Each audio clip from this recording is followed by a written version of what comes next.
Ok, donc le premier dossier, syndrome d'apnée du sommeil. Deuxième dossier, syndrome cave supérieur, euh, cancer à petites cellules, avec vraiment cette petite ouverture à la fin pour vous dire, attention, on va avoir de la transversalité et de l'oncologie, de la complication, de la iatrogénie. Et puis maintenant, le dossier 3. Un homme de 32 ans, d'origine algérienne, consulte aux urgences pour une fatigue, une toux depuis un mois. Donc déjà là, moi, hein, dans ma tête, BK, qui dit BK, dit isolement respiratoire. J'ai mes mots-clés sur mon papier. Si ça tombe, je repasse mon petit fluo, je coche, je les ai mis. Dyspnée d'aggravation récente, why not? Ce patient présente comme antécédent une tuberculose, encore mieux, un facteur de risque de récidive dans une maladie dont on sait qu'elle est récidive, traité il y a 4 ans par antibiotiques pendant 9 mois. Bon, ça ressemble pas au protocole qu'on a eu, mais on connaît des protocoles en 9 mois. Une urétrite à gonocoque. Bon, là, je me dis attention, MST, MST, HIV, HIV, BK, tout ça, ça sent bon le BK, on est pas mal. Et un érythème noueux. Donc, l'érythème noueux dans la tuberculose, ok, on a quelque chose de tout à fait cohérent. L'histoire consiste en l'apparition d'une toux sèche. Bon, ça, pourquoi pas, la toux avec le BK, sèche qui crache d'habitude, mais pourquoi pas. Depuis un mois, donc c'est une histoire un peu subaiguë, ça nous va pas si mal que ça, avec une dyspnée progressivement croissante, ça c'est plus étonnant. C'est pas typique du BK. Le tout évoluant sur un fond d'altération d'état général avec anesthésie. Asthénie, amaigrissement. Ok, là on est bien dans le BK, sans fièvre. Ah, ça c'est atypique. Hein. Ça c'est atypique. Et donc comme ça, moi il y a un truc que j'ai envie de rechercher, c'est des sueurs. Et donc j'ai déjà comme ça là 2 diagnostics qui me viennent, BK, HIV, hein, et puis éventuellement lymphome, ça va être les 3 grands diagnostics qu'on a envie d'évoquer quand on attaque ce dossier. Et donc on a envie rapidement d'avoir, si on devait penser à quelques examens, une radio de thorax. Hein. C'est vraiment l'examen qui va être clé, puis il faut bien l'examiner pour comprendre un peu ce qui se passe.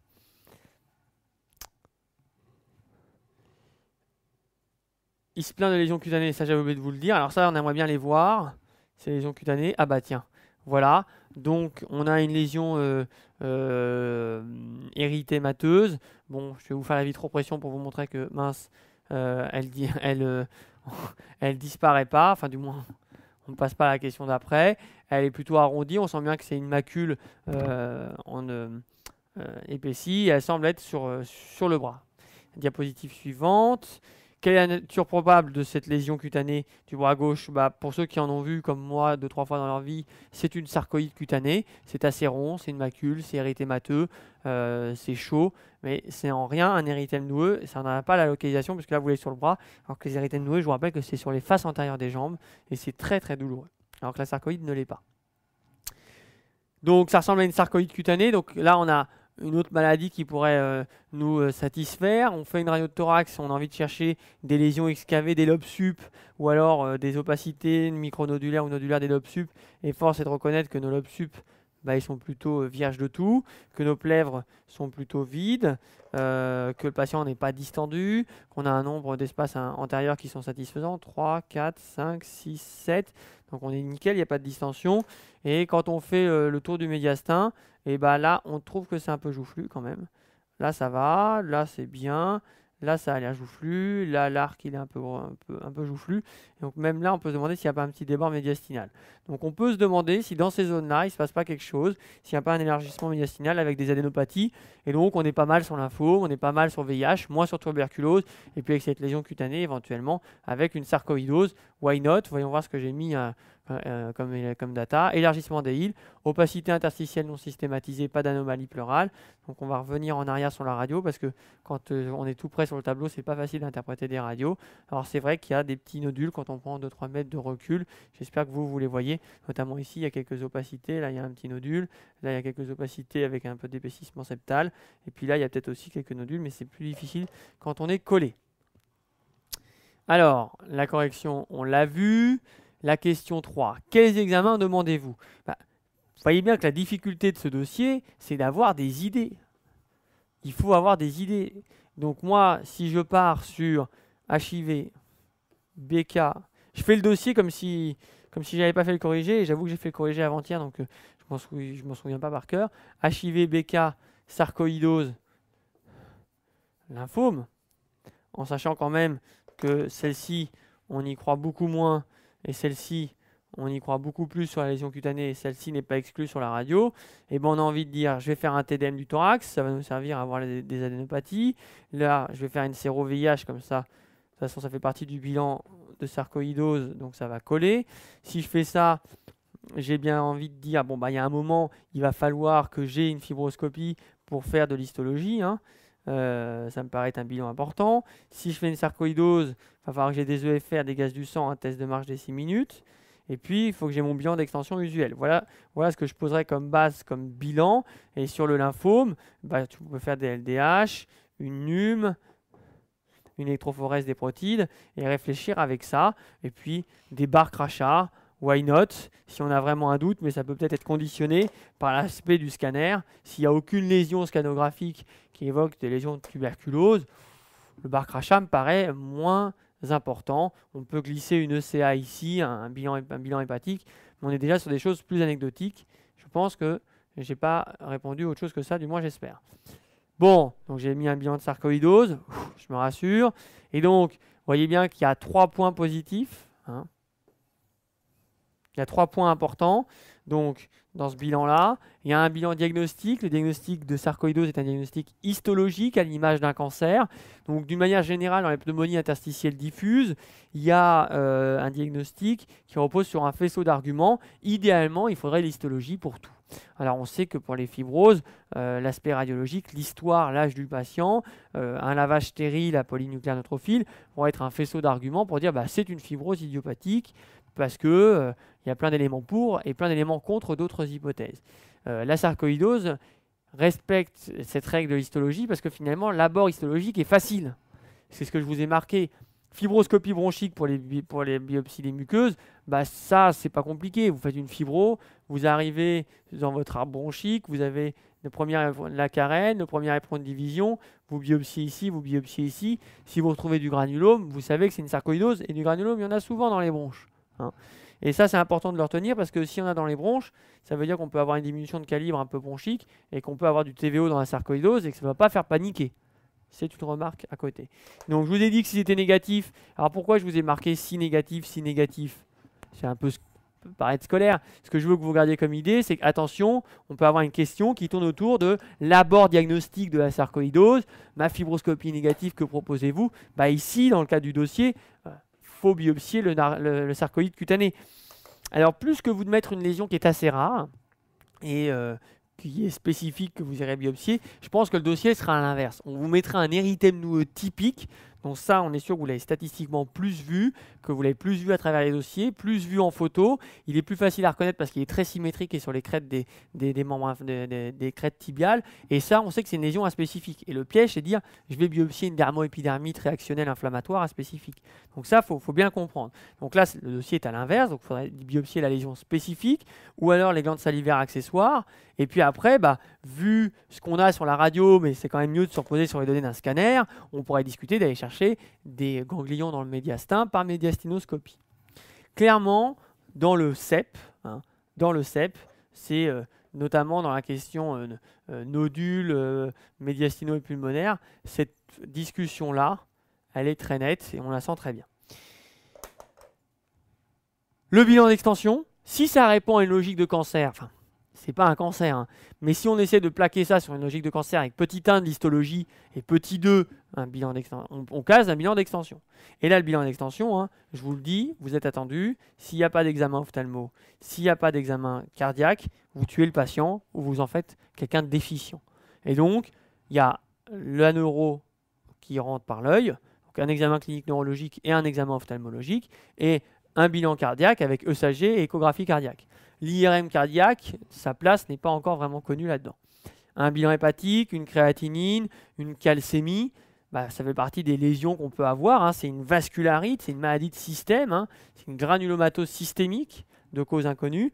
Et puis bien évidemment, sa principale manifestation est respiratoire, et donc il faut avoir une idée du retentissement fonctionnel respiratoire de la sarcoïdose avec des EFR complètes, un test de marge d'essai minutes. Ça, c'est 2 examens déterminants dans l'évaluation de la gravité d'une pneumonie interstitielle diffuse. Donc, j'insiste de façon un peu générale sur les PID parce que la sarcoïdose est d'une part une PID fréquente et qu'on n'a pas d'autres dossiers de PID cette année. On en fera un l'année prochaine. Donc, je vous rappelle que parmi les PID de présentation chronique, il y en a 30% qui sont un tiers qui sont des sarcoïdoses, un tiers qui sont des fibroses et un tiers qui sont des pneumonies dans le cadre des vascularites ou des maladies de système, genre lupus ou polyarthrite rhumatoïde.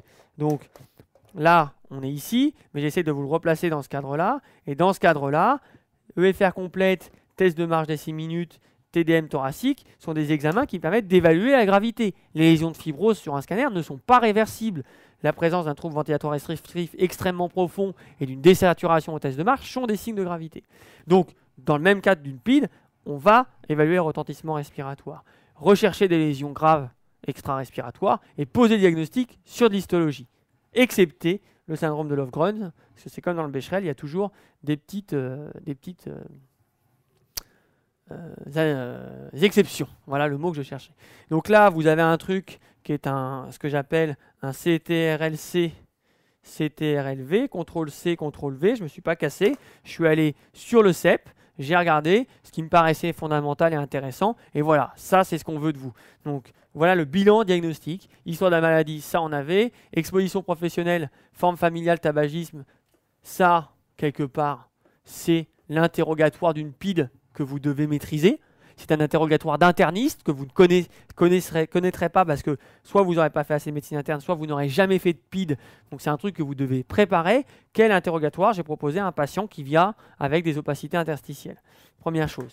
Deuxième chose, un truc fondamental qui est de dire que l'examen clinique est complet. Moi, j'ai dit toujours en conf qu'il y aura 100% des points pour dire qu'on fait un examen extra-respiratoire et 0% des points pour dire qu'on fait de l'auscultation, qu'on mesure la fréquence respiratoire et qu'on cherche des crépitants. On s'en contrefout de l'examen respiratoire. Ce qui est important, c'est de savoir si notre pneumonie interstitielle chronique, il y a des signes généraux ou pas. S'il n'y a pas de signes généraux, fibrose, et éventuellement sarcoïdose. S'il y a des signes généraux, lupus, sarcoïdose, maladie de système, mais pas fibrose. On voit bien que comment se fait la bascule intellectuellement. La radiothorax standard, ça c'est bon. L'IDR, je ne vous l'ai pas mise parce que là j'étais plus dans le bilan diagnostique après, mais c'est vrai que c'est un examen qui peut être intéressant, qui est une esquisse négative. La biologie, je vous ai dit la créate pour la natte intrénale. La calcémie, le bilan calcique tout à fait approfondi. La séro-VIH, là on a notre bilan d'extension dont on parlait tout à l'heure et notre bilan de gravité. Donc je n'ai rien inventé dans ce que je vous dis là. Dans ce que je vous ai mis à la question d'avant, ce que j'essaye, c'est de vous l'expliciter. Magnifique, magnétoserge. On a un scanner, donc pour vous dire que j'avais quand même pas fumé les lésions interstitielles et qu'elles étaient à droite essentiellement, mais aussi un peu à gauche. Donc là, ce qui est sympa sur ce scanner, c'est un scanner en fenêtre parenchymateuse. Vraisemblablement, il est injecté, mais c'est difficile à voir la différence, mais il est injecté, c'est pas le bon fenêtrage pour parler de ça. Et vous avez ici des micronodules qui se répartissent un petit peu le long de la scissure. Mais ce qui est intéressant, c'est de voir que globalement, les volumes pulmonaires sont normaux, qu'on n'a pas d'aspect en rayon de miel comme dans la fibrose, et que notre scissure, certes, il y a des micronodules, mais elle a l'air souple. Elle n'est pas complètement rétractées, et les bronches, vous voyez, elles sont normales dans leur répartition, elles ne sont pas comme ça, comme elles le sont dans la fibrose. Bref, il n'y a aucun signe de rétraction, aucun signe de fibrose sur ce scanner. On a du micronodule, un tout petit peu de verre dépoli autour, mais c'est anecdotique, réparti dans le lobe inférieur droit, puisque vous voyez bien que là, il y a la scissure, et donc là, vous avez le lobe sub devant, le lobe inf derrière. De profil, ça donne le lobe sup ici, le lobe inf derrière. Votre coupe de scanner, elle passe par là. Les scissures sont des éléments fondamentaux qui permettent de se repérer. Alors, qu'est-ce que j'ai mis dans mon corrigé? J'espère que je ne vous ai pas dit trop de conneries. Que c'est une fenêtre parenchymateuse, on va se la faire en français plutôt qu'en suédois. C'est un scanner du thorax en fenêtre parenchymateuse. Comme il est difficile de dire s'il est injecté, j'en ai pas parlé. Il y a des micronodules diffus. Pas de signe de rétraction. Je vous ai dit de bien garder l'aspect des bronches, le sentiment global du volume pulmonaire et les scissures. Et ça veut dire que ce n'est pas une fibrose. Et que c'est plutôt de bons pronostics. Je reviens sur ce que je disais. Vous voyez que l'analyse que je fais du scanner, spontanément, elle est de rechercher des signes de gravité. Quand c'est tout rétracté, ben, fatch, c'est cuit. Hein. Question 4. Encore un scanner, probablement le même. Un scanner, cette fois-ci en fenêtre médiastinale. J'espère que vous voyez bien la différence. Comme on ne l'avait pas encore vu en conf l'un derrière l'autre, j'ai choisi de vous mettre 2 scanners et 2 iconographies. Là, il n'y a pas de doute, il est injecté. Vous avez la crosse de l'aorte ici. Vous avez du produit dans la veine cave supérieure pour la partie vasculaire. Ici, bah, vous voyez bien que vous avez la trachée et les espaces pulmonaires en noir qu'on ne voit pas. Et c'est bien pour ça que je repasse au stylo noir dessus. Et donc, on voit bien qu'il y a des anomalies. Vous avez des énormes masses ganglionnaire ici. On a envie de dire que c'est la loge de Barretti. C'est peut-être un tout petit peu haut pour la loge de Barretti. Là, vous êtes juste au-dessus de la fenêtre qu'on appelle la orthopulmonaire. Parce que vous avez l'artère pulmonaire comme ça qui se divise, l'aorte qui passe au-dessus, comme ça, et votre fenêtre orthopulmonaire, elle est là. Et notre coupe de scanner, elle est juste au-dessus. Hein. La fenêtre orthopulmonaire, vous voyez bien, c'est important pour la cancéro qui suivra, que c'est à gauche. Alors que notre loge de Barretti, même si on est un tout petit peu aussi au-dessus, elle est à droite. C'est fondamental en termes de ganglions. Bref, j'efface, après ces explications, pour vous faire un peu de radiologie de base, parce que je suis quand même un ignare en radiologie. Là, des adénopathies. Là, des adénopathies. Et donc, des adénopathies dont on pourrait dire qu'ils sont dans la loge de Barretti et qui sont para-aortiques. Voire, on pourrait même dire qu'ils sont ici, si ce n'est pas la loge de Barretti parce qu'on est au-dessus, on peut les décrire aussi comme pré-trachéaux. Qu'est-ce qu'on a mis? Rassurez-moi, on a dit que c'était un TDM thoracique en fenêtre médiastinale. Pas de doute sur l'injection de produits de contraste, donc ça cotera des points. Adénopathie médiastinale, bilatérale, pré-trachéale et para-aortique. Bref, il y a des adénopathies dans le médiastin. Détaillez votre examen clinique. Et le message, je vous l'ai déjà donné en commentant les examens proposés par le CEP. Et l'examen clinique, vous voyez bien, c'est attention, rien pour l'examen respiratoire. C'est 0% des points. Et 100% des points pour dire, OK, quand quelqu'un vient avec une pneumonie interstitielle diffuse, je m'occupe de ce qu'il y a en dehors. Les nodules sarcoïdes, c'est aussi pour ça que j'ai choisi cette photo, pour vous dire, voilà, l'examen cutané, l'examen neurologique, l'examen cardiaque, l'examen ophtalmologique de débrouillage. Est-ce qu'il y a un œil rouge? Est-ce qu'il y a des signes de gravité d'un œil rouge? Dans la sarcoïdose, il y a des uvéites. On pourrait très bien vous faire le diagnostic clinique d'uvéite, vous mettre une photo de l'empafante. On est bien dans la polypathologie. Les ganglions superficiels, l'hépatosplénomégalie. Bref, c'est un examen d'interniste. On peut aussi rechercher un syndrome sec avec une sécheresse oculaire, une sécheresse buccale. Donc on est pour le coup, on est dans un examen d'interniste. On va aller chercher, savoir s'il n'y a pas le micro-érythème de trou du cul derrière le lobe de l'oreille. Voilà l'idée, 100% des points pour dire qu'on examine le patient de façon générale comme un interniste. Quels sont les facteurs pronostiques de cette maladie? Là aussi, j'ai joué petit joueur. C'est un pomme C, pomme V pour ceux qui ont un Apple. C'est 2 points par item. Et clairement, il y a à la fois dans le CEP ce petit tableau, dans le cours, et dans le dossier design, parce qu'il y a quelques dossiers de design qui sont vraiment un peu tristounés de pneumologie. Dans le dossier design de pneumo, il y a ça. Quels sont les facteurs pronostiques de cette maladie? Et donc, ce qui est intéressant, c'est que vous voyez que le syndrome de Löfgren, qui est notre exception en sarcoïdose sur l'histologie, où il n'y en a pas besoin parce que c'est pathognomonique, c'est aussi une forme de très bon pronostic. Donc ça me paraît tombable parce qu'on verrait bien de la dermato avec l'érythème noueux, on verrait bien l'interprétation de FR, un petit peu de polypathologie, et donc une forme simple. Voilà les facteurs de mauvais pronostic. Race noire après 40 ans, type 4 radiologique, et pour cause. Le type 4 radiologique, on est déjà au stade de fibrose radiologiquement. Et donc des lésions qui ne sont pas réversibles. La présence d'un trouble ventilatoire obstructif, je vous avais dit que ça ne devait pas vous étonner et que c'était possible, parce qu'il y a une atteinte bronchique, c'est celle-là qui est diagnostiquée lors de la fibro. Le lupus spernio qui est une atteinte cutanée, les signes sévères extra-pulmonaires, donc ça veut dire qu'il faut bien faire le bilan d'extension, parce que quand il y a une atteinte cardiaque, c'est probablement une indication à traiter. Et la chronicité des lésions, une maladie qui ne va pas régresser d'elle-même, ça va être plus grave. Donc, question attendue que dire quels sont les facteurs de bon et de mauvais pronostic chez cette patiente ou quels sont-ils de façon plus scolaire. Sur quelle élément déciderez-vous de mettre un traitement? Quel traitement mettriez-vous? Vous voyez bien que vous avez fait un bilan d'extension et un bilan de retentissement respiratoire. Et sur une atteinte respiratoire sévère, donc là, il n'y a pas de critères formels, c'est laissé à l'appréciation du clinicien.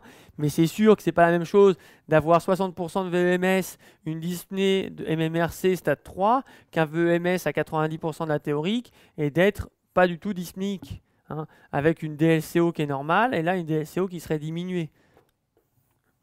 Donc là, ça se traite, ça s'abstient. C'est du bon sens. Je pense que les dossiers sont caricaturaux. Et puis, il y a des atteintes sévères, hein, des atteintes ophtalmiques, des atteintes neurologiques, des neurosarcoïdoses, c'est rare. Les quelques-unes que j'ai vues, c'est extrêmement sévère. Ça ne répond pas très bien aux immunosuppresseurs. Bref, il faut chercher des arguments pour traiter. Vous avez vu la façon dont je vous le présente. Je vous dis, il faut chercher des arguments pour traiter. Ce qui veut dire que naturellement, votre position, c'est de vous abstenir. Et c'est ça le message. Naturellement, dans la sarcoïdose, je m'abstiens. Et la corticothérapie du patient qui a la sarcoïdose, c'est une corticothérapie généralement de staff, d'expérience, pas de junior. Par contre, l'abstention, c'est quelque chose dont on pourra attendre d'un junior qui dise « moi, je m'abstiendrai ». Sûrement, je m'abstiendrai. Alors que sûrement, quand tu n'as pas d'expérience, tu ne mettrais peut-être pas de corticoïdes à ces gens. C'est des corticoïdes systémiques. En pneumologie, il y a la moitié des points. J'ai fait l'as, mais j'ai peut-être pas eu le temps de vous le dire, pour dire qu'ici, je vous l'ai dit, que la moitié des points iront pour les corticoïdes, l'autre moitié pour dire qu'ils sont inhalés. Ici, ils sont systémiques, oraux ou IV, mais ils sont systémiques. Et le petit truc, attention, c'est qu'il ne faut pas leur mettre du calcium, puisqu'ils ont des hypercalcémies. Et ça, on l'a vu dans le bilan d'extension. Voilà. Pour ça, donc, on arrive à la conclusion. J'ai enfoncé le clou parce qu'il y a de très belles coupes histologiques partout sur Internet, dans les bouquins, sur le CEP de sarcoïdose. Le diagnostic est histologique. Premier examen fibroscopie. Attention sur la discussion d'une stratégie diagnostique. Vous ne faites pas avoir sur une lésion cutanée aspécifique. Le bilan d'extension sur l'œil plus le bilan de gravité qui va vous dire, voilà, il n'y a pas de lésion extra-respiratoire, il n'y a pas de forme grave, je m'abstiens. Je m'abstiens. Y a-t-il une raison de ne pas traiter? Si tu te poses la question comme ça, nécessairement, c'est que tu allais chercher les réponses dans ce que tu as fait avant. Hein? Donc c'est un truc d'une logique implacable, la sarcoïdose, comme souvent en médecine d'ailleurs. Les items traités ici dans cette conférence sont pneumonie interstitielle diffuse et sarcoïdose.